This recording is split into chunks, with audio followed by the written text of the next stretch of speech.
After almost 5 years, we now know the name of the person who planted pipe bombs in D.C. the day before January 6th, and he's now in police custody. This morning, Brian Cole Jr. was arrested and charged with placing the pipe bombs at the RNC and the DNC on January 5th, 2021.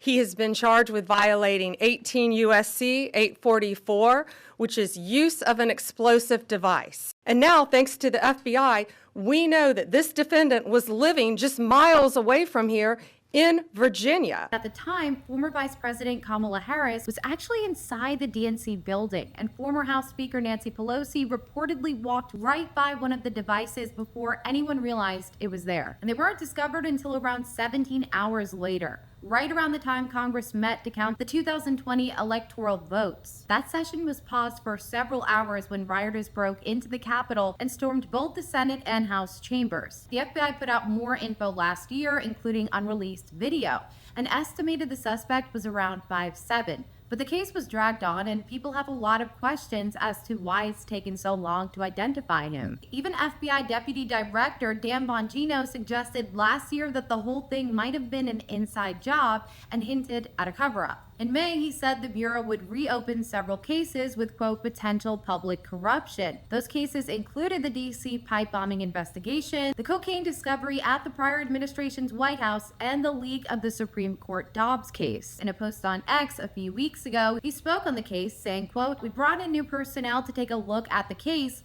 We flew in police officers and detectives working as TFOs, task force officers, to review FBI work. We conducted multiple internal reviews, held countless in-person and CVTC meetings with investigative team members. We dramatically increased investigative resources, and we increased the public award for information in the case to utilize crowdsourcing leads. We will keep you updated as we learn more information about Cole and the time he could be facing behind bars.